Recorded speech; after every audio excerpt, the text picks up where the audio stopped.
नाज़रीन अस्सलाम वालेकुम। हमेशा की तरह बहुत से सियासी इशू हैं पाकिस्तान की सियासत में जहां मसलसल चहमगोइयाँ हो रही हैं कि former prime minister Imran Khan और इस्टेब्लिशमेंट के दरमियान राब्ते हैं, कोई हल निकालने की कोशिश की जा रही है, हल निकल रहा है ये नहीं निकल रहा, उसके हवाले से मतज़ाद किस्म की खबरें हमारे सामने आ रही हैं।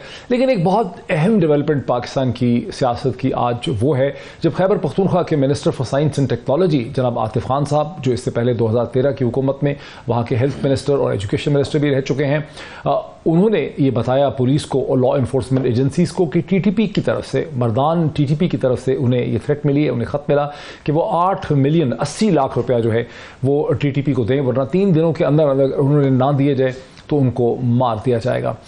ये पहला वाक़या नहीं है, ये पहला इंसिडेंट नहीं है। गुज़िश्ता चंद हफ्तों में तकरीबन खैबर पख्तूनख्वा की तमाम ही जो कैबिनेट है, जो मिनिस्टर्स हैं, उन्हें ये ख़त मिल चुके हैं जहाँ उनसे ये मुतालबा किया जा रहा है, ये ख़त मिल रहे हैं, ये फ़ोन मिल रहे हैं कि अपने डेवलपमेंट बजट का 20% हिस्सा टीटीपी के हवाले कर दिया जाए, वरना उन्हें मार दिया जाएगा। गुज़िश्ता चंद हफ्तों में इस हवाले से टीटीपी की तरफ से बहुत से हमले भी हो चुके हैं, जिसमें कुछ दिन पहले ही यानी मेंबर पार्लियामेंट्स पे भी हमले हुए, लेकिन चंद दिन पहले एक स्कूल वैन पे भी हमला हुआ जिसमें बच्चे भी ज़ख्मी हुए और ड्राइवर जो है शहीद हुआ मोहम्मद हुसैन। उसके जनाजे पे सवात में शांगला और दीर के इलाके में बहुत बड़ा एक जुलूस निकला, लोगों ने उसकी मैयत को रख के वहाँ पे प्रोटेस्ट किया जो 40 घंटे तक जारी रहा और सिर्फ उस वक्त डिस्पर्स हुआ जब लॉ इन्फोर्समेंट ने और इंतज़ामिया ने लोगों को यकीन दिलाया कि कातिलों को पकड़ा जाएगा। सियासतदान ये कहते हैं, खैबर पख्तूनख्वा के ANP के सियासतदान भी ये कहते हैं, PP के भी कहते हैं कि ये वही पैटर्न है जो 2013 के इंतखाबात से पहले जिस तरह से ANP को टारगेट किया गया था। आज इसी हवाले से पाकिस्तान की नेशनल असम्बली में जहाँ तहरीक इंसाफ की प्रेजेंस नहीं है, वहाँ इस हवाले से एक बहुत ही हीटेड डिबेट हुई जिसमें पाकिस्तान पीपल्स पार्टी ने बढ़ चढ़ के हिस्सा लिया और मोहतरमा शेरी रहमान साहिबा जो पाकिस्तान की क्लाइमेट चेंज मिनिस्टर हैं, उन्होंने मसलसल की डिमांड किया। उन्होंने कहा कि PPP माजी में इसका टारगेट रही है। हम क्लियरली समझते हैं कि ना ये सियासत है ना कोई इंसर्जेंसी है, ये खुल्लम खुल्ला दहशत गर्दी है। कौन करा रहा है ये दहशत गर्दी, इसे कंट्रोल करने की ज़रूरत है। वहाँ पाकिस्तान के डिफेंस मिनिस्टर जनाब ख्वाजा आसिफ साहब ने भी इस डिस्कशन में पार्टिसिपेट किया, लेकिन पीपल्स पार्टी का मौक़िफ़ जो है वो बड़ा वाज़ेह था। तो ये एक स्टार्टिंग पॉइंट है जिसे हम अपनी डिस्कशन का आगाज़ कर सकते हैं। मुझे 3 पाकिस्तान के इंतहाई प्रोमिनेंट एनालिस्ट जो हैं इस वक्त ज्वाइन कर रहे हैं।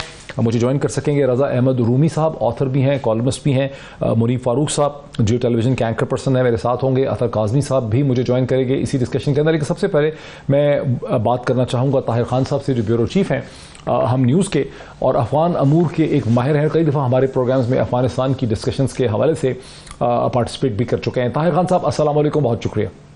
वालेकुम सलाम, बहुत शुक्रिया आपका।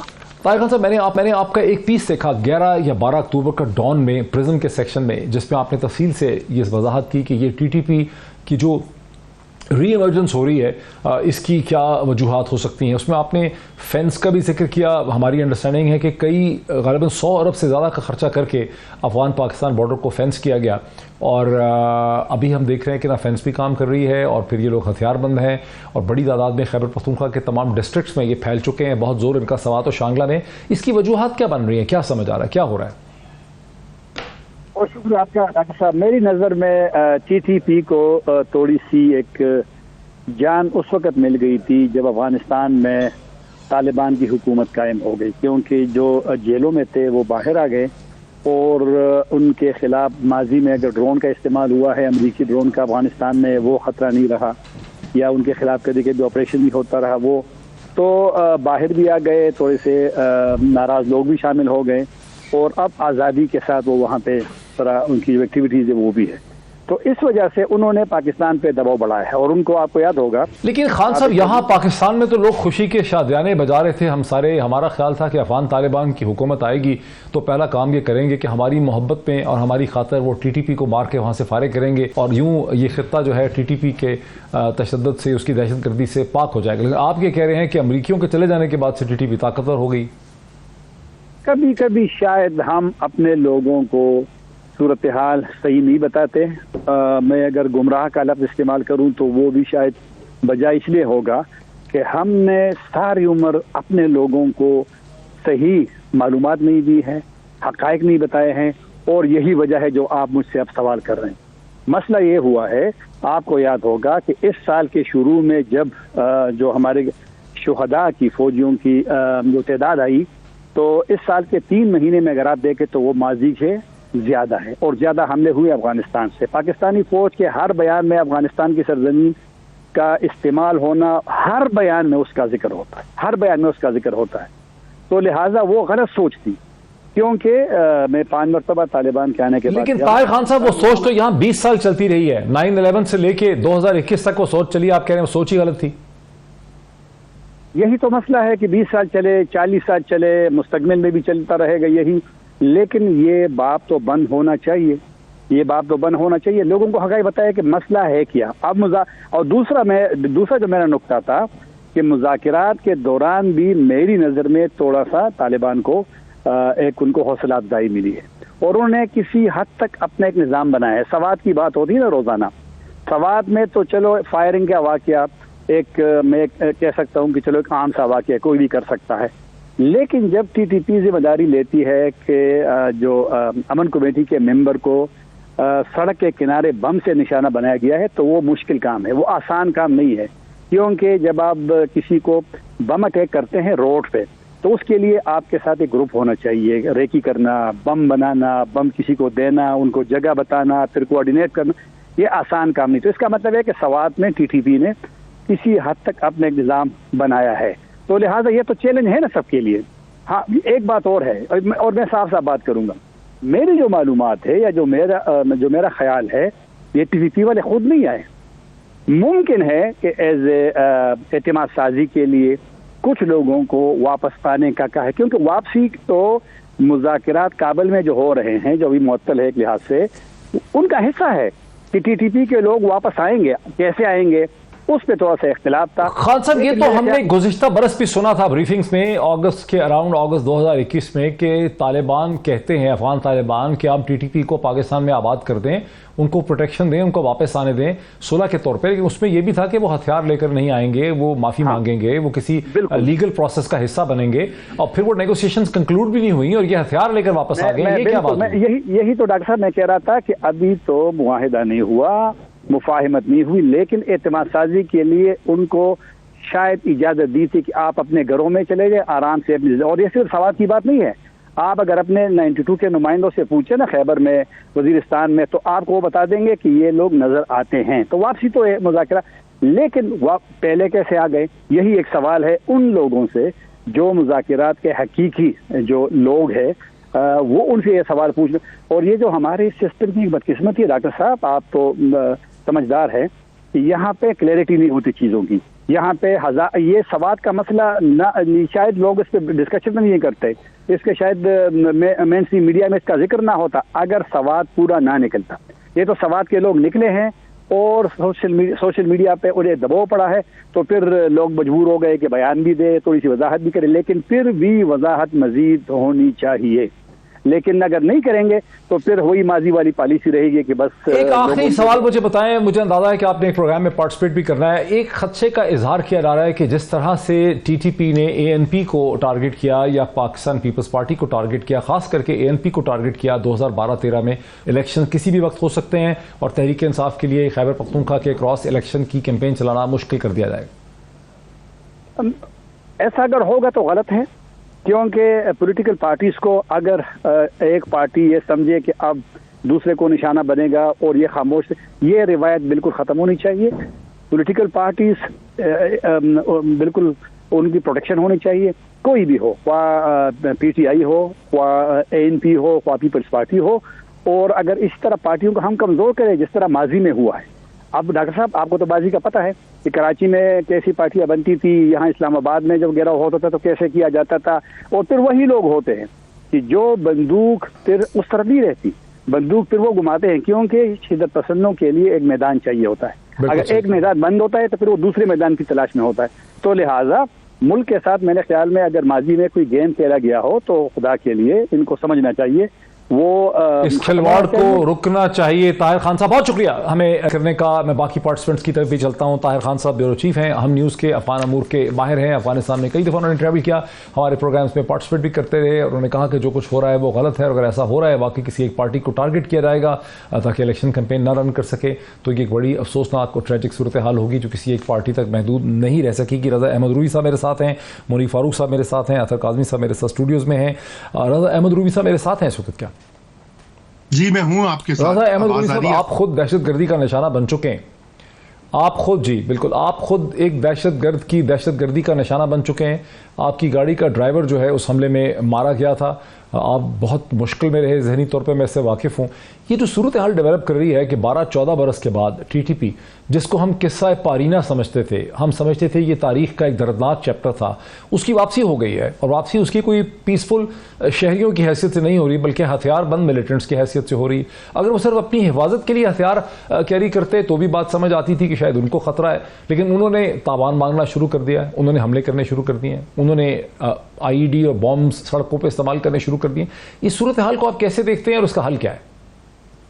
जी सबसे पहले तो शुक्रिया मोहित साहब, आपने मुझे दावत दी। देखिए ये बहुत ही सीरियस और तशवीशनाक मसला है, और अगर आप देख चुके हों जो मनाजिर सवात के अवाम ने जिस तरह से बड़े मुजाहरे में अपने गम गुस्से का इजहार किया, क्योंकि वो भी इससे गुजर चुके हैं। जो कुछ सवात में हुआ आज से 10-12 साल पहले, वो अब हमें तो नहीं भूला, अगरचे कि पाकिस्तान में याददाश्त कमज़ोर होती है, लोगों की भी और अवाम भी भूल जाते हैं न्यूज़ साइकिल में, लेकिन जो मसाइब वहाँ के लोगों ने उठाए हैं वो तो नहीं वो भूले।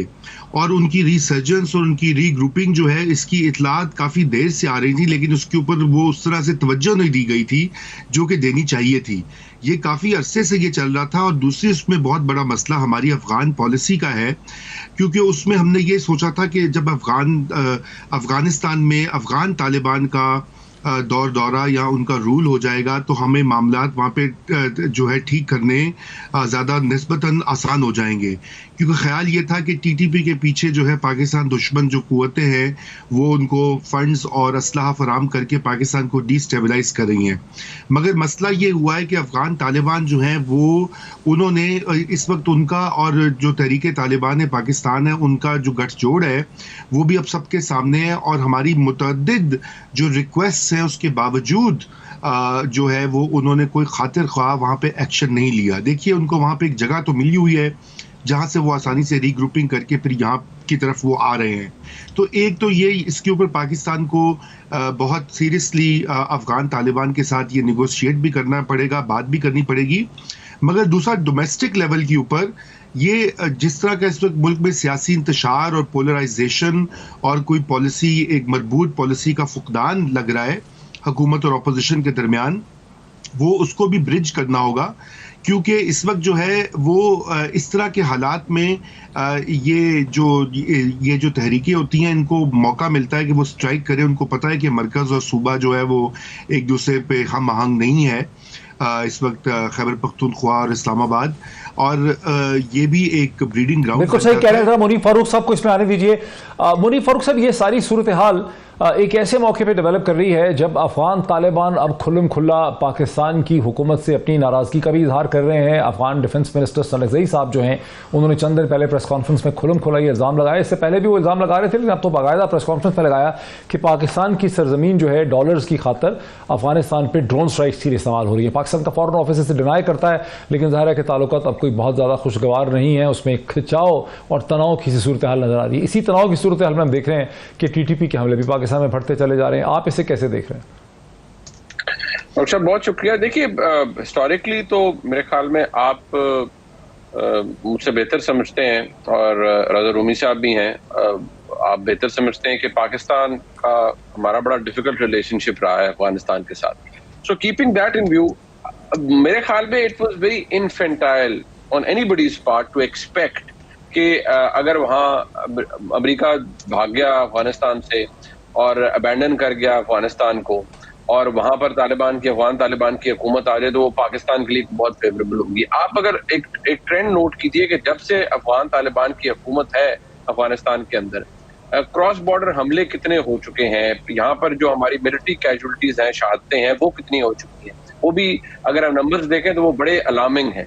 उसी तरह आप ये देखिए कि अगर तहरीक तालिबान का पाकिस्तान को सबसे बड़ा एक खतरा क्या था, यही था कि अगर वहां पर सिविल वॉर होगी, लॉ एंड ऑर्डर कंट्रोल नहीं होगा, तो वो आउटपोर होगा और पाकिस्तान में आएगा।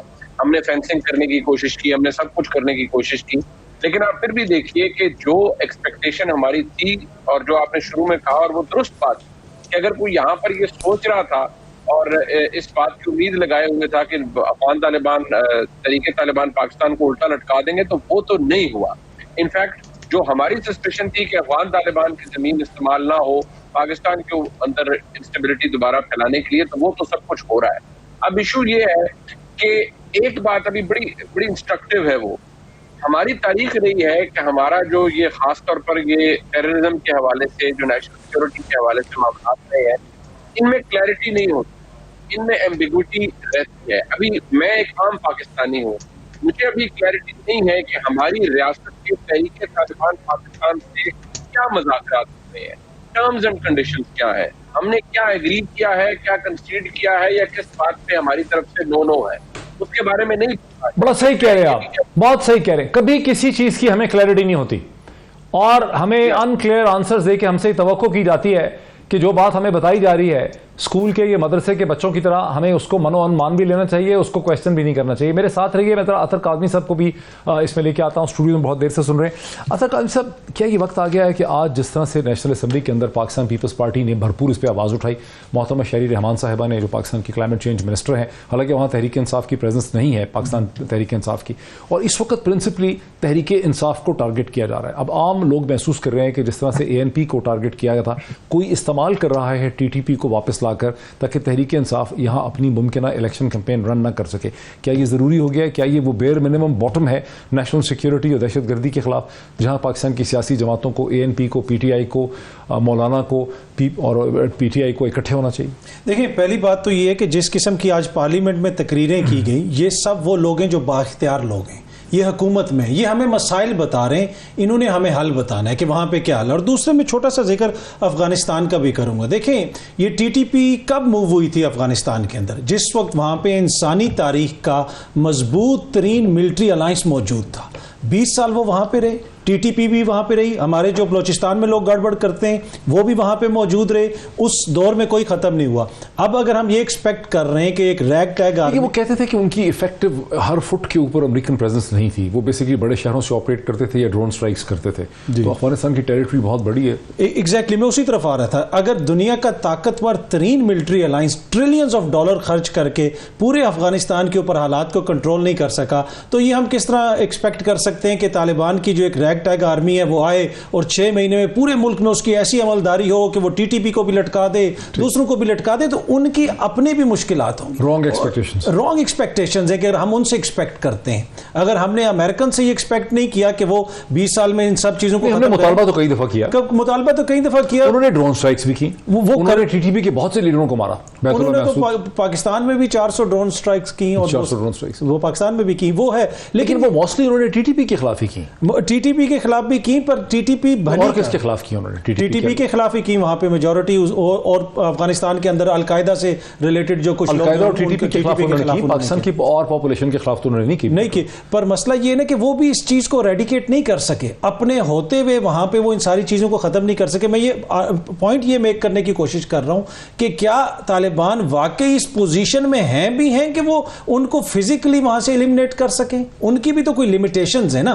अगर उस इत्तेहाद की लिमिटेशंस थी मिलिट्री अलायंस की कि वो खत्म नहीं कर सका, तो ये इतनी जल्दी किस तरह खत्म कर सकते हैं? तो एक ये वजह भी हो सकती है कि वो पाकिस्तान की हुकूमत को कह रहे हैं भाई एंगेज करो, ये ना हो कि हमारे लिए मजीद मसाइल यहां पे पैदा हो जाएं। तो एक ये इशू भी है। लेकिन आखिर इनको वापस किसने आने दिया हथियार कैरी करके?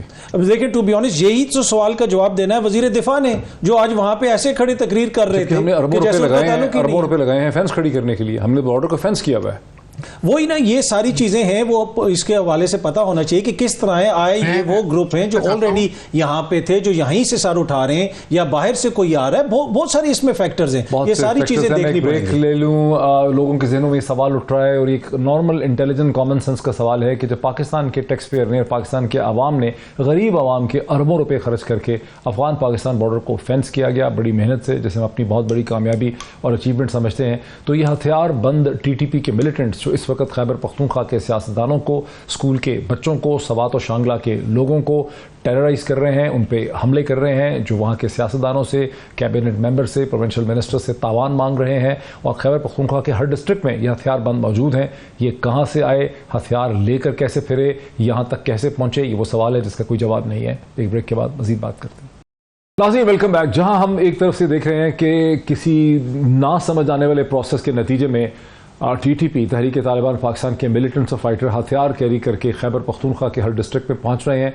बहुत ही शदीद रद्दअमल हो रहा है उनके खिलाफ। सवात में, शांगला में, रावलपिंडी में भी उनके हवाले से बहुत बड़ा जलसा हुआ। खैबर पख्तूनख्वा के फॉर्मर मिनिस्टर जनाब मुराद सईद साहब जो मेंबर नेशनल असम्बली हैं सवात से थे, उन्होंने इस हवाले से जुलाई, अगस्त, सितंबर, अक्टूबर, ये चौथा महीना है कि वो इस हवाले से मसलसल के कह रहे हैं कि यहाँ पर टीटीपी आ रही है, इसको रोकने की ज़रूरत है। लेकिन सवालात बहुत से उठे हैं, जवाब कोई नहीं आया कि ये प्रोसेस क्या हो रहा है। अगर एक तरफ हम ये देख रहे हैं तो दूसरी तरफ हमें मसलसल गुज़िश्ता 24 घंटे से व्हाट्सएप के ऊपर ये स्पेकुलेशन चल रही थी कि कहीं इंपॉर्टेंट एक मीटिंग हुई जिसमें फैसला हुआ कि इलेक्शन हो जाने चाहिए फरवरी में, तमाम स्टेक होल्डर्स को ऑन बोर्ड लाया जाना चाहिए। इमरान खान साहब को समझाने की ज़रूरत है कि अमेरिका के और हिंदुस्तान के इतने खिलाफ जो है वो अपने टोन को ज़रा नरम करें, वगैरह वगैरह वगैरह। अब ये बात वाज़ेह होती चली जा रही है कि ये गालिबन एक डिसइंफॉर्मेशन थी जिसे एक मकसद से फैलाया गया। इसे कोई भी क्रेडिबल सोर्स जो है इसे वेरीफाई नहीं कर सका है, ये कम अज़ कम मेरा समझना है। लेकिन उसके बावजूद बहुत से लोग मुख्तलिफ़ किस्म के दावे कर रहे हैं। तो एक तरफ दावे किए जा रहे हैं कि इमरान खान साहब की इस्टेबलिशमेंट से कोई डील हो गई है, दूसरी तरफ से हमें नज़र आ रहा है कि कोई सिम्टम इस किस्म के हैं नहीं है और हालात उसी तरह से बदसतूर टेंस हैं जैसे कि चंद दिन पहले तक थे या ज़िमनी इंतखाबात से पहले थे। रज़ा रूमी साहब, आपकी क्या अंडरस्टैंडिंग है कि इस स्टेज पे जबकि ज़िमनी इंतखाबात हुए और एक बार फिर तहरीक इंसाफ और इमरान खान ने साबित किया कि वो एक पॉपुलर पार्टी हैं और उन्होंने मुतालबा किया कि हम लॉन्ग मार्च करेंगे, वरना हमें इलेक्शन की डेट दी जाए, वरना हम लॉन्ग मार्च करेंगे, आपको क्या लग रहा है कि चीज़ें किस तरफ जा रही हैं? देखिए, ये लॉन्ग मार्च और सियासी जो इस वक्त कशीदगी है उस पर मैं बिल्कुल बात करता हूँ और वो मुंसलिक हैं। लेकिन यहाँ पे मोहित भाई मैं ये ज़रूर कहना चाहूँगा कि खैबर पख्तूनख्वा की हुकूमत जो है वो तो खुद मुज़ाकरात कर रही थी तहरीक तालिबान पाकिस्तान के साथ। देखिए, ये अब मसला ये बड़ा एक पेचीदा मसला है। यहाँ पर कोई भी इस पूरी चीज़ में कोई भी दूध का धुला नहीं है। और अगर आप देखें तो उनकी तरफ से बयानात भी पहले आते रहे हैं, उनके ऑफिशियल्स जो हैं वो उनसे बातचीत कर रहे थे। उससे पहले जो गवर्नमेंट थी इमरान खान साहब की, आप समझते हैं कि ये इनिशिएटिव खैबर पख्तूनख्वा की प्रोविंशियल हुकूमत का था? ये तो हमेशा वफाकी इदारों का इनिशिएटिव रहा है, matters of war and peace, insurgency, बाहर की हुकूमतों से डील करना, इस किस्म के एलिमेंट्स को डील करना, ये कभी भी सूबाई गवर्नमेंट्स की तो प्रेरोगेटिव रही नहीं है। सूबाई गवर्नमेंट को तो कहा गया कि नेगोशिएशन करें, जो मेरी अंडरस्टैंडिंग है, उन्होंने उसी हवाले से फॉलो किया। नहीं, आप दुरुस्त कह रहे हैं, लेकिन बात यह है कि सूबाई हुकूमत का अपना कोई पर्सपेक्टिव भी तो होता है ना। आज मुराद सईद साहब खुल के बोल रहे हैं, जब वो वजीर थे, जब इमरान खान वजीर आजम थे, तो उस वक्त उनका क्या स्टैंड था? क्या इमरान खान साहब जो है वो मुल्क के वजीर आजम नहीं थे 3.5 पौने 4 साल, जब ये सब कुछ अफगान तालिबान के साथ मामला तय और उन्होंने तो अफगान तालिबान के काबुल टेक ओवर को गुलामी की जंजीरें तोड़ने से मुतरादिफ भी करार दिया था। देखिए, ये सब बातें रिकॉर्ड पर हैं। बात यह है कि ये बात दुरुस्त है। अभी आप लोग पहले जो सेगमेंट में बात नहीं कर रहे थे कि कौन पॉलिसी बनाता है, पॉलिसी एस्टेब्लिशमेंट बनाती है। साफ कहना चाहिए, अफगान पॉलिसी भी उन्हीं की है 30-40 साल से। और सियासतदान जो होते हैं, सिविलियन एक्टर्स जो होते हैं, वो सेकंड फिडल की तरह उसी पॉलिसी को जो अच्छा इंप्लीमेंट करता है वो फेवरेट होता है, जो उसकी मुखालफत करता है वो गद्दार हो जाता है। ये पाकिस्तान की हिस्ट्री है नटशेल में। यहाँ भी ऐसा है, मगर यहाँ पर ये ज़रूर है कि एक अफिनिटी भी रही है। खैबर पख्तूनख्वा की गवर्नमेंट जो है वो इस तरह के एलिमेंट्स को पब्लिक फंड से मदरसों को फंड करती रही है। नॉट टीटीपी, मैं ये नहीं कह रहा, लेकिन दीगर लोगों को मदरसों का। और देखिए, मदरसों का टीटीपी का डायरेक्ट तो ताल्लुक नहीं है ना, वो तो एक आइडियोलॉजिकल या इंटेलेक्चुअल इंस्पिरेशन हो सकती है। टीटीपी तो एक ऑर्गेनाइजेशन है, मिलिटेंट है, हथियारबंद है, वो एक खास मकसद के तहत ऑपरेट करती है। उसको और मदरसों को डायरेक्टली लिंक आप सर जी देखिए, मदरसे तो मौलाना फजल रहमान के भी, अब वो टीटीपी तो नहीं है जी, बिल्कुल है। शेरानी साहब के भी मदरसे, और मौलाना फजल रहमान तो आर्किटेक्ट थे इस पूरी तालिबान प्रोजेक्ट के। वो तो सब कुछ तारीख में दर्ज है, पब्लिक रिकॉर्ड में है, और यही वजह है कि उनकी कुर्बत रही है। मौलाना समीउल हक पे ये इल्जाम लगता था 80 की दिहाई में, जब पाकिस्तान की एस्टेब्लिशमेंट इनको इस्तेमाल कर रही थी मदरसों को फॉर्मर सोवियत यूनियन के खिलाफ। ये मौलाना फजल रहमान के ऊपर मदरसों को इस्तेमाल करना और उसका इल्जाम नहीं है मौलाना फजल रहमान पे। लेकिन आप टीटीपी के बहुत सारे जो पहले लीडर्स थे, आइडियोलॉग्स थे, इवन वॉरियर्स थे, आप उनके शजरा और आप उनका सीवी उठा के देख लीजिए, उन सब के डांडे कहीं ना कहीं इनसे मिलते हैं। तो ये बात भी तय करने की है कि एक आइडियोलॉजिकल क्लैरिटी अगर पाकिस्तान की सियासी जमातों में नहीं होगी, मैं सिर्फ पीटीआई को टारगेट नहीं कर रहा, शहबाज शरीफ साहब तो अपने पिछले दौर में आज के वजीर आजम वो कहते थे कि तालिबान हम तो बड़े अच्छे हैं, पंजाब पे हमले ना करो। ये सब हम देख चुके हैं, ये सब हम भुगत चुके हैं, पाकिस्तान के अवाम भुगत चुके हैं इस तरह की आइडियोलॉजिकल कंफ्यूजन के साथ। और मैं यही बात आपको ये कहना ये चाह रहा हूं कि ये जो मुज़ाकरात की पॉलिसी थी, ये आप वहां से देखिए ना कि मुज़ाकरात किसके साथ वो कर रहे थे। मुनीफ फारूक साहब को इसमें लाने दीजिए। मुझे याद नहीं है मुनीफ फारूक साहब आप उस ब्रीफिंग में शामिल थे कि नहीं, जो जुलाई और अगस्त 2021 में हुई अफगानिस्तान के हवाले से, जहां ये डाइवल्ज किया गया और बताया गया विद अ ब्रोकन हार्ट कि अफगान तालिबान जो हैं वो ये डिमांड कर रहे हैं, वो कह रहे हैं कि टीटीपी को वापस ले लें पाकिस्तान में। हमने उनको कहा है कि आप उनको एक्सेप्ट करें, उनको एक मौका दें अपने इलाकों में सेटल होने का। तो ज़ाहिर है कि ये पॉलिसी खैबर पख्तूनख्वा की सूबाई हुकूमत की नहीं थी, ये उसके बहुत ऊपर से आई है। तो अब इसकी जिम्मेदारी कौन लेगा, ये भी एक इशू है। और ये क्या महज आइडियोलॉजिकल इशू आपको लग रहा है या इसका हमें हल निकालना है कोई किसी और तरह से? डॉक्टर साहब, it's much deeper than this. मेरे ख्याल में इसको एक पेरिफेरल व्यू देना और रिस्पॉन्सिबिलिटी फिक्स कम से कम मैं अब नहीं समझता कि हमें करनी चाहिए। और मैं अभी भी समझता हूं कि सूबाई हुकूमत के तो पे ग्रेड से ऊपर की बात है।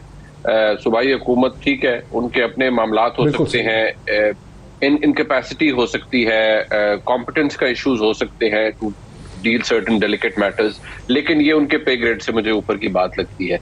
जवाब डॉक्टर साहब, मैं इंस्टेड के मैं रेपिटेशन करूं, मसला ये है कि वो जब आपको सामने कोई क्लैरिटी नहीं होती है, जब हमें पता ही नहीं है कि हमारा रास्ता किस तरफ है और हमने कहाँ जाना है, तो फिर वही सूरत हाल बनेगी जो मेरे और आपके सामने है। लिहाजा वो लकीर पीटने का फायदा नहीं। हम सब इनफैक्ट मिलजुल कर वही बात कर रहे हैं और ठीक है, एक ही चीज के गिर्द। लेकिन आप समझते हैं कि ये मतलब ये आइडियोलॉजिकल, ये इंटेलेक्चुअल इशू है? मुझे तो लगता है कि ये एक स्ट्रेटेजिक इशू है। मुझे नहीं लगता कि ये महज, मतलब बहुत से लिबरल समझते हैं कि ये आइडियोलॉजिकल इशू है। मेरा ख्याल है कि ये एक right of the centre Pakistani politics है, सभी लोग यहाँ मजहबी किस्म के जज्बात रखते हैं, लेकिन ये जो इशू है ये आइडियोलॉजिकल नहीं है, ये तो Khalistan special interest group issue है। डॉक्टर साहब, मुझे आइडियोलॉजिकल फ्रैंकली मुझे नहीं पता कि रज़ा रूमी साहब का इस पे उनका अपना व्यू होगा, अतर काज़मी साहब का अपना होगा। कम से कम मुझे ये आइडियोलॉजिकल इसलिए नहीं लगता। मुझे ये लगता है कि क्योंकि ये तो कोई हम कैसे फोरगो कर सकते हैं या भूल सकते हैं कि जो तरीके तालिबान पाकिस्तान ने किया है, तो एकदम हमें मोहब्बत उनकी कैसे जाग गई और हम ये कैसे सोच लें कि जी उनको दोबारा री इंटीग्रेट कर लिए। मैं तो सोच से कोई सब्सक्राइब नहीं करता। A killer will always remain a killer. वो कोई ये नहीं था कि वो और तरीके तालिबान ने जिस तरह हुआ, जिस तरह के फिर ब्रूटल काम उन्होंने पाकिस्तान के अंदर किए, obviously with the help of certain foreign powers और जहां से उन्हें सपोर्ट मिली। लेकिन फैक्ट ऑफ द मैटर ये है कि बहुत कुछ हुआ जो तरीके तालिबान ने किया, और एपीएस के वाक़े के बाद कम से कम मैं एज अ पाकिस्तानी, वो इतना बड़ा सानेहा था पाकिस्तान के लिए। उसके बाद मुझे इतना जरूर मैं मुतमईन था कि चले बड़ी अच्छी बात है, रियासत पाकिस्तान को इस बात का ख्याल है कि अब नो नॉनसेंस की पॉलिसी है। लेकिन जब ये होता है तो फ्रैंकली मुझे तशवीश भी होती है, मैं फ्रस्ट्रेट भी होता हूँ कि यार ये क्या सिलसिला दोबारा शुरू हो गया है। और हम खैबर पख्तूनख्वा, क्योंकि मैंने डॉक्टर साहब जब ये 2009 की बात है, मैंने ऑपरेशन से पहले के हालात भी देखे हैं, जब वो सूफी मोहम्मद साहब की तरीके नफाज शरीयत मोहम्मदी लागू हुआ था, मैंने उस वक्त भी देखा है। मैंने मिलिट्री ऑपरेशंस के दौरान भी वहां पर मैं गया हूँ, और उसके बाद जो आईडीपीज थे मैं उधर भी गया हूँ। तो I have seen a lot. So समझ नहीं आती कि जब ये दोबारा हो रहा होता है तो ऑब्वियसली आप सिर धुनते हैं अपना कि ये हम क्या कर रहे हैं। सही, मैं कुछ कहना चाहता हूं, कैसे कर सकते हैं? अतर काज़मी साहब, आइडियोलॉजिकल इशू मुझे नहीं लगता, मुनीब मुझसे एग्री करते हैं कि आइडियोलॉजिकल इशू ये नहीं है। मुझे ये मजहबी इशू नहीं लग रहा, मुझे तो ये खालिस्तान सियासी किस्म का इशू लग रहा है। और मेरी इसमें नाकस जो 2 पेंस ओपिनियन है वो ये है कि टीटीपी को वेलकम बैक करना या अफगान तालिबान की बात मानने का आइडिया ही गलत है। अगर अफगान तालिबान और उनके दरमियान में एक रिलेशनशिप रहा है और वो एक दूसरे की मदद करते रहे हैं, तो अब अफगान तालिबान को चाहिए कि उनको अपने पास ही रखें। ये जो वापस आ रहे हैं और ये कि पाकिस्तान की ज़मीन और धरती और गाँव उनके हैं, this is a non sensical idea. वो किलर्स हैं, यहाँ से मार के गए, हमारे बच्चों को मारा, हमारे सिपाहियों को मारा, हमारी लॉ इन्फोर्समेंट को मारा। हमें कंसेंसस डेवलप करना चाहिए कि इनकी यहाँ कोई गुंजाइश नहीं। देखिए, पहला जो ये है कि क्या वो नजरियाती हैं, वो किसी नजरिए की बुनियाद पर ये करें, देखिए उसमें फ़र्क है। आपकी टॉप लीडरशिप के हवाले से तो आप कह सकते हैं कि ये स्ट्रेटेजिक कोई हो सकता है उनका, लेकिन जो फुट सोल्जर है वो यकीनन वो किसी ना किसी नजरिए के तहत लड़ता है। तो फुट सोल्जर वो इसी तरह रिक्रूट करते हैं, कोई नजरिया वो बेचते हैं तो फुट सोल्जर आता है। दूसरी बात ये है कि ऑब्वियसली फुट सोल्जर से तो नेगोशिएशन ही ना हो रही है, वही ना, पर फुट सोल्जर को उन्होंने साथ लेके चलना है। उन लोगों की जो निगोशिएट कर रहे हैं उनकी ताकत फुट सोल्जर है। अगर वो फुट सोल्जर को मुतमईन नहीं करेंगे तो उनका तो अपना सारा निजाम गिर जाएगा। तो उन्होंने किसी तो ने अपने फुट सोल्जर को वहीं रखें, यहाँ वो ये बात, इस बात से मैं 100% एग्री करता हूं कि ये वो लोग हैं जिनकी वजह से यहाँ पे हजारों शहादतें हुई, यहाँ पे बड़ा नुकसान हुआ। लेकिन डॉक्टर साहब, दुनिया भर में मिसालें मौजूद हैं। क्या हमने नहीं देखा कि किस तरीके से क्वीन के कजन को बरतानिया के अंदर IRA ने ब्राइटन के अंदर बम ब्लास्ट करके उड़ाने की माउंट बैटन की बात, माउंट बैटन की मैं बात कर रहा हूं। कितने कितने सीनियर लोगों को वहां पे मारा गया। फिर गुड फ्राइडे एग्रीमेंट हुआ, वही लोग आए, वो असेंबलियों में भी बैठे नहीं, तो फिर आके उन्होंने दोबारा मारधाड़ तो शुरू नहीं की। एग्जैक्टली, ये मैं उसी तरफ आ रहा हूं। अगर ये उस तरह की कोई निगोशिएशंस हो रही है कि वो हथियार फेंके, आईने पाकिस्तान को तो हथियार लेके फिर रहे हैं, तो यही तो अलमिया यहाँ पे। अगर आपने करना है तो फिर मुतमईन करें ना। और दूसरी जो मेन चीज है, आप बताएं कि हो रहा क्या है। होता यह है कि अचानक हमें पता चलता है कि पहाड़ों पे कोई बंदे आ गए, उन्होंने रियासती लोगों को अपना जरमगाल बना लिया है, उनको पकड़ लिया और वीडियोस वायरल होना शुरू हो जाती हैं। तो बताएं, कौम को, आवाम को बताएं। और इसमें पार्लियामेंट का किरदार अहम है। वजीर दिफा, वजीर दाखिला, इन सब लोगों के पास ये इंफॉर्मेशन होगी ना। सारी मीटिंग्स में ये बैठे होते हैं। अगर ये पार्लियामेंट इतनी पावरफुल है कि नैब के कानून में तब्दीलियां कर लेती है, बाकी सब कुछ कर लेती है, ये भी बता दे कि यार ये क्या पॉलिसी है। अगर नहीं, सही कह रहे हैं। ब्रेक ले लेते हैं। बुनियादी तौर पर पार्लियामेंट में जो डिबेट हुई है वो बड़ी नाकाफी है। असल में तो जो लोग पार्लियामेंट में बैठे हैं वही एग्जीक्यूटिव भी हैं इस वक्त गवर्नमेंट के, और अगर ये लोग नैब में कानून बदल सकते हैं, अपने केसेस ख़त्म करा सकते हैं, तो ज़ाहिर है एक क्लैरिटी लाने की ज़रूरत है ताकि मालूम हो सके कि TTP के साथ जो नेगोशिएशंस हुकूमत पाकिस्तान के इदारों ने की हैं उसकी बेसिस क्या है, क्या वजह है कि ये हथियार लेकर पाकिस्तान की सरजमीन में दाखिल हो गए हैं। अगर इनके साथ कोई नेगोशिएशन होती तो इनको हथियार फेंकने थे, किसी लीगल प्रोसेस का हिस्सा बनना था, इनको पुरअमन तरीके से अपने गाँव में वापस आना था। ये तो ना सिर्फ हथियार लेके आए हैं बल्कि यहाँ तावान मांग रहे हैं और हमले कर रहे हैं लोगों के ऊपर। इससे बड़ा एक स्टेट फेलियर हो नहीं सकता। एक ब्रेक के बाद डिस्कशन को वाइंड अप करते हैं आफ्टर द ब्रेक। नाज़रीन, वेलकम बैक। खैबर पख्तूनख्वा में TTP के रईस के हवाले से और जो थ्रेट्स आ रही हैं, हमने खासी बात की प्रोग्राम के पहले दोनों हिस्सों में। पाकिस्तान की मेन स्ट्रीम पॉलिटिक्स जो है इस वक्त, जहाँ पर ये खबरें चल रही हैं, मतजाद दावे हैं कि former prime minister Imran Khan और इस्टेब्लिशमेंट के दरमियान कोई राब्ते हैं, शायद कोई फैसला वहाँ पे हो रहा है। एक दिन पहले व्हाट्सएप के जरिए फैलाई गई खबर जो अब लगता है गलत है कि इलेक्शन का भी फैसला हो चुका है फरवरी 2023 में और तमाम साइड्स को समझाया जाएगा और इमरान खान को समझाया जा रहा है कि अपने रेटरिक को कंट्रोल करें। अब उसके बारे में यही लग रहा है कि इस खबर की कोई क्रेडिबिलिटी नहीं थी, ताहम बहुत से लोग इसी किस्म की चीज़ों पर भी बहस कर रहे हैं। मुनीर फारूक साहब, आपको क्या लगता है कि जो ज़मीनी इंतखाबात हुए हैं जिसमें एक बार फिर इमरान खान को 8 सीटें उन्होंने जीत ली 11 में से, इसके नतीजे में क्या कोई पॉलिटिकल चेंज आ रही है? इसके नतीजे में क्या कि हम इलेक्शन की तरफ जा रहे हैं? क्या इसके नतीजे में इमरान खान अब अपनी लॉन्ग मार्च कॉल ऑफ कर देंगे? ये चीज़ें वहीं की वहीं खड़ी हैं जहां अब से 3-4 दिन पहले खड़ी थी। डॉक्टर साहब, मेरे जहन में कुछ जारी बात है, जब आपके जहन में सवाल आते हैं तो फिर आप उसके ऊपर अपनी तरफ से एक एनालिसिस करते हैं, उसका वो दुरुस्त हो या गलत हो या और बात। देखिए, इमरान खान साहब इस वक्त अपनी मकबूलियत के उरूज पर है और उन्होंने ये बात साबित भी की है जुलाई में भी और अब दोबारा, किसी को अच्छी लगे या बुरी लगे। अब इशू यहाँ ये है कि अगर इमरान खान साहब मकबूल हैं और वो इलेक्शन भी जीत रहे हैं, बाय इलेक्शन भी उन्होंने जीते हैं, सारी डिबेट अलहदा कि वो खुद खड़े हो गए तमाम सीटों पे, और गुजारी बात है इमरान खान साहब एक बहुत कदावर शख्सियत है, उनके खिलाफ किसी भी कैंडिडेट को मुश्किल होती है। लेकिन मैं इस बहस में नहीं जा रहा, मैं ये कह रहा हूँ कि वो मकबूल है और उन्होंने ये प्रूफ। अब इशू ये है, मेरे जहन में आता है कि इमरान खान साहब एक कोलिजन कोर्स पर है, एक टकराव के कोर्स के ऊपर है। इस कोर्स के ऊपर वो क्यों है? इमरान खान साहब को ये उनके लिए इतना जरूरी क्यों है कि आर्मी चीफ की अपॉइंटमेंट के अंदर वो अपने आप को इतना इन्वेस्ट कर चुके हैं, अपना पूरी सियासत को, और उन्होंने इसको बाकायदा पिछले 1-1.5 महीने में, क्योंकि एक उन्होंने इंटरव्यू दिया गालिबन प्रिया इदरीस साहिबा को, तो उसमें उन्होंने कहा कि वही लगाएंगे जो है, जो गवर्नमेंट है वो लगाएगी, हमारा तो इसमें कुछ नहीं, और ये रिकॉर्ड के ऊपर है। 10 दिन भी नहीं गुजरते इमरान खान साहब की पोजीशन तब्दील हो जाती है। एक तो ये सवाल में, दूसरा सवाल ये है कि इमरान खान साहब को ये क्यों लगता है कि भाई इलेक्शन अभी हो जाए अगले 2-3-4 महीने में तो फिर ठीक है। मेरा ख्याल है कि इमरान खान साहब एक बड़ी पॉपुलर मूवमेंट को लीड कर रहे हैं। उनको ये क्यों लगता है कि भाई अगर इलेक्शन अगले साल लेट्स से अगर जुलाई या अगस्त या उसके करीब करीब होते हैं तो इमरान खान साहब को कोई प्रॉब्लम होगा? क्योंकि देखिए इस गवर्नमेंट की तो एक कमजोर हुकूमत है, बुरी खबरों की भरमार है, इनकम्बेंसी फैक्टर अलहदा है, मार वैसे पड़ रही है। वाकई हुकूमत के पास पाकिस्तान में तो देने के लिए कुछ नहीं होता सिवाय बुरी खबरों की। तो मुझे ये चीज भी एक मेरे दिमाग में बात आती है कि इमरान खान साहब को ये कंसर्न्स क्यों है, और ये जो उनकी सारी सियासत आजकल घूम रही है वो इलेक्शन डेट तो बसद एहतराम मुझे लगता है कि वो एक बहाना है।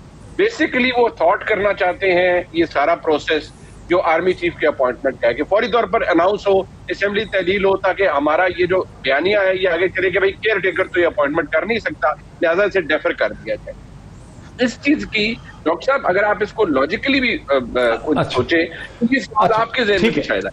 ठीक है, इसी लॉजिक को चेक कर लेते हैं। रजा रूमी साहब, जिस तरह से फरवरी और मार्च में पीडीएम की जमातों को यह धड़का और खदशा लगा हुआ था कि इमरान खान किसी मखसूस शख्सियत को या जनरल साहब को आर्मी चीफ न बना दें, ये उनका एक आर्गूमेंट था जो खुर्रम दस्तगीर साहब ने भी कहा, मियाँ लतीफ़ साहब ने भी कहा और भी लोगों ने कहा, ये कॉमन बयानिया था। इसी तरह क्या ये सही है कि इमरान खान को भी धड़का लगा हुआ है कि नवाज शरीफ साहब कोई ऐसी अपॉइंटमेंट न कर दें जिससे वो डरते हैं या घबराते हैं और इस वजह से वो बहुत जल्दी में? बिल्कुल 200%। असल में सारी की सारी सियासत और का जो महवर है इस वक्त वो नवंबर में होने वाली अपॉइंटमेंट है, और यही वजह है कि वो अप्रैल से कहे जा रहे हैं कि जी उससे पहले इलेक्शन हो जाते हैं, क्योंकि उनका ये ख्याल था वो जीत कर दोबारा आकर अपनी मर्जी का आर्मी चीफ लगा देंगे। अभी भी उनको यही खदशा है गालिबन, क्योंकि इमरान खान साहब को भी समझ आ गई है बाकी सियासतदानों की तरह, और खान साहब को तो बड़ी अच्छी तरह पता है कि उनको लाने में इस्टेब्लिशमेंट का बहुत बड़ा हाथ था, उनको इंस्टॉल करने में एज वजीर आजम 2018 में, और फिर बकौल उनके निकालने में भी उनका हाथ था। तो इसलिए वो समझते हैं उनका वापस आना, पाकिस्तान में ट्रांसफर ऑफ पावर मुमकिन नहीं होता जब तक इस्टेब्लिशमेंट जो है वो ग्रीन सिग्नल ना दे, चाहे आप कितने मकबूल क्यों ना हो। आप ये देख चुके हैं माजी की हिस्ट्री में, शेख मुजीब से ज़्यादा मकबूल कोई नहीं था उस वक्त के 1970 के पाकिस्तान में, और जुल्फ़िकार अली भुट्टो से ज़्यादा कोई मकबूल नहीं था 1977 और 79 में। लेकिन आप देख सकते हैं कि क्या हुआ, इसलिए खान साहब को ये समझ आ गई है। अच्छी बात है, खान साहब की भी सियासी तरबियत हो रही है, तारीख का शऊर बढ़ रहा है।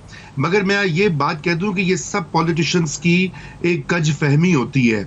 उनका ये ख्याल होता है कि वो अपनी मर्जी का आर्मी चीफ ले आएंगे और वो उनको फेवर करेगा। कतई ऐसा नहीं होता। ये उससे भी बड़ा सबक है। नवाज शरीफ साहब ने हर दौर में अपनी मर्जी का आर्मी चीफ तैनाती की। आपके सामने नतीजा ये जो आर्मी चीफ होता है वो अपने इंस्टीट्यूशन का सबसे पहले उसकी प्रायोरिटी वो होती है, वो किसी सियासतदान के ताबे नहीं होता, ना ही वो किसी सियासतदान से लॉयल होता। उसकी लॉयल्टी स्टेट से होती है, उसकी लॉयल्टी अपने इंस्टीट्यूशन से होती है। और ये हमारे पॉलिटिशियंस को खुदा जाने किस चीज का वहम है। होगा क्या अभी होगा क्या? ये तो बातें हमें पता है, अभी होगा क्या? जी अभी देखिए, मुझे नहीं पता क्या होगा, लेकिन होना ये चाहिए कि एक कॉम्प्रोमाइज की सूरत निकलनी चाहिए। खान साहब कह रहे हैं कि जल्दी फौरन इलेक्शन कराओ, पीडीएम कह रही है अगले साल के एंड में करवाने हैं, तो उसके दरमियान ही रास्ता निकलना चाहिए और कोई कॉम्प्रोमाइज करके कॉन्फ्रंटेशन तसादुम से बचना चाहिए। कोई कॉम्प्रोमाइज होना चाहिए, दरमियानी रास्ता निकलना चाहिए। अच्छा रोज, अभी बिल्कुल सही कह रहे हैं आप, बस मैं इसको वाइंड अप कर लूं। अच्छा साहब, यही तो सब लोग तवक्को भी करते हैं, चाहते भी हैं कि बार बार इलेक्शन हुए हैं, इमरान खान अपनी पॉपुलैरिटी शो कर रहे हैं, उनके पास कोई इंतजामी कंट्रोल नहीं है, लेकिन अवाम उनके साथ खड़े हैं। कम से कम 3 सूबों में बहुत बड़ी तादाद में लोग उनके साथ खड़े हैं। दूसरी तरफ से इनको भी कोई सेफ एग्जिट मिलना चाहिए, जो इस वक्त पीडीएम की हुकूमत है, खास करके पीएमएल को, तो कोई कॉम्प्रोमाइज निकलना चाहिए। वो कॉम्प्रोमाइज क्या निकल सकता है? मतलब इलेक्शन कब हो सकते हैं? बार बार अफवाहें आती हैं, होने लगे हैं, नहीं होने लगे हैं, क्या आपको समझ आ रही है? देखिए, एक तो अभी जो बिल्कुल इमीडिएट एक अफवाह चल रही है ना कि कोई कॉम्प्रोमाइज हो गया है और बहुत जल्दी कोई ऐलान हो जाएगा, ऐसा कुछ नहीं हुआ। अगर कुछ हो सकता है तो अगले साल के पहले क्वार्टर के अंदर दोनों फरीक मुतफिक हो सकते हैं किसी चीज के ऊपर। लेकिन खान साहब ये जो इलेक्शन हो सकते हैं मार्च में, फरवरी? जी, मार्च, इस इलेक्शंस के अलावा किसी सूरत में भी कोई कॉम्प्रोमाइज नहीं होगा दोनों फ्री कैन के दरमियान। और दूसरा ये जो साथ ही हम सुन रहे हैं कि 1 साल, 1.5 साल, 2 साल के लिए एक इंटरिम गवर्नमेंट आ सकती है। जी देखें, टेक्नोक्रेट्स की देखें, ये वो चीज है जो खान साहब को बताई जा रही है, इसलिए कि खान साहब भी तो मसलसल उनके ऊपर प्रेशर डाल रहे हैं ना। वो ही कह रहे हैं इंसान बनो, अगर तुम ये प्रेशर डाल रहे हो तो फिर हमारे पास ये चीज भी है। हुकूमत आगे से खान साहब को डराने के लिए टेक्नोक्रेट्स की बात हो रही है। और दूसरा जो खान साहब एहतजाजी सियासत की बात कर रहे हैं और बार बार अपना प्रेशर बढ़ा रहे हैं, वो ये समझ चुके हैं कि ये जो सिस्टम है इसके ऊपर से अवाम का एतमाद खत्म हो गया है। उन्होंने पार्लियामेंट में नहीं जाना था, फिर भी अवाम ने वोट दिया, तो इस वजह से वो अवाम को ये तासुर दे रहे हैं अपने वोटर सपोर्टर को कि इस सिस्टम के ऊपर मुझे कोई एतबार नहीं है, मैं इसमें बिलीव नहीं करता, हमने इसमें बेहतरी लानी है। और यही वजह है कि वो इस बयानिए को लेकर आगे चल रहे हैं। इसी वजह कि इस बयानिए को लेकर आगे चल रहे हैं। डिस्कशन आपने देखी, अतर काज़मी साहब का भी बहुत शुक्रिया। अच्छा, अब ये टाइम मुझे थोड़ा सा, मैं इसको वाइंड अप करना चाह रहा था, लेकिन क्विकली अगर मैं मुनीफ फारूक साहब आपकी तरफ दोबारा वापस आ जाता हूँ। मुनीफ, सभी लोग चाह रहे हैं कि कोई compromise mid of the way चीज़ निकल सकती है, वो हो क्या सकता है? इमरान खान को अर्ली इलेक्शन चाहिए, पीपल्स पार्टी के पास सिंध है, बिलावल भुट्टो ने अपने क्रेडेंशियल्स इस्टेब्लिश कर लिए, पूरी दुनिया में 2-2 दफ़ा वो चले गए हर मुल्क में। लेकिन PMLN की मुझे लगता है कि सूरत हाल सबसे ज़्यादा डिफ़िकल्ट है, क्योंकि PMLN को सबसे ज़्यादा नुकसान हुआ है, जो भी एक्सपेरिमेंट हुआ है इसका। क्या चीज़ मिले PMLN को तो कुछ उनको लगेगा कि सेविंग फेस है, सेविंग ग्रेस है? क्या मिलना चाहिए उनको? देखिए, बात जरूर हो रही है डॉक्टर साहब कि मियां नवाज शरीफ साहब की वापस आने की सिलसिला जरूर बन सकता है। देखिए, मियां नवाज शरीफ साहब का किसी अरेंजमेंट के तहत अगर उनको वापस वो आते भी हैं, अदालती मामला है, लेकिन अगर कोई गुंजाइश निकाली भी जाती है और उनकी अपील दोबारा लगती है तो वो एक अदालती मामला है, उसके ऊपर मैं ज्यादा उस पर कियास राय हम नहीं कर सकते। लेकिन पाकिस्तान मुस्लिम लीग नून इस वक्त एक सबसे ज्यादा, अगर मैं वल्नरेबल कहूं सियासी तौर पर, तो पाकिस्तान मुस्लिम लीग नून है। उसकी एक वजह यह है कि इनकम्बेंसी की मार अलहदा पड़ी है, पॉलिटिकल कैपिटल अलहदा एग्जॉस्ट हो रहा है, कंफ्यूजन अपनी जगह मौजूद है, ये नहीं पता कि अगली दफा जब इलेक्शन में जाना है तो किस बयानिए को लेके जाना है। ये तो नहीं बिकेगा कि इमरान खान ने मईशत खराब कर दी थी और हमने बड़ा मुश्किल फैसले कर लिए, क्योंकि दूध शायद की नहरें तो अगले इलेक्शन तक बहेंगी नहीं। लिहाजा सबसे ज्यादा वल्नरेबल PMLN है। लेकिन PMLN को अगर फ्रैंकली देखा जाए तो सेफ एग्जिट आप क्या, मियां नवाज शरीफ साहब की वापसी से क्या ये बात गारंटीड है कि मुस्लिम लीग नून वो इलेक्शन में वो कंटेस्ट कर पाएगी उस तरीके से, और वो लेवल प्लेइंग फील्ड जो वो मांगती है वो उसे मिल जाएगी? ये क्वेश्चनेबल बात है। कॉम्प्रोमाइज कम से कम इमरान खान साहब की हद तक, ऑब्वियसली उनका एड्रेसी हुकूमत तो है ही, वो एस्टेब्लिशमेंट है। एस्टेब्लिशमेंट का इमरान खान साहब से जो दूरी है वो ज्यादा हो चुकी है, वो वॉइड ज्यादा हो चुका है। और इवन उनके जो वेल विशर्स थे उनमें एक बात शायद कुछ लोग ये भी कहते हैं कि इमरान खान साहब पे अब एतबार नहीं किया जा सकता है आजकल के हालात के अंदर, और अब जो मामलात हैं वो शायद उन्होंने खुद भी उसके अंदर कुछ कंट्रीब्यूट किया है। तो मैं अतर काज़मी साहब से एग्री करूंगा कि अगले साल के शुरू में शायद कोई सेटलमेंट हो जाए, शायद अगर चेंज ऑफ गार्ड हो, नए आर्मी चीफ आ जाए और नई कोई तैनाती हो जाए तो शायद ऐसा कुछ हो। वो भी हम केयरफुली हमें एनालिसिस करना चाहिए। तो शायद इसका होगा, अभी किसी को पता नहीं है, हम सब एक एजुकेटेड गेस कर सकते हैं। बहुत शुक्रिया मुनीफ फारूक साहब का भी, अतर काज़मी साहब का भी, जनाब रज़ा रूमी साहब का भी बहुत शुक्रिया। इसी तरह इस प्रोग्राम के शुरू में हमें ताहिर खान साहब ने ज्वाइन किया, जो अफगान अमूर के माहिर हैं। ये डिस्कशन आपने देखी, फैसला आपका है। आज इतना ही, फिर आपसे मुलाकात होती है। बहुत शुक्रिया।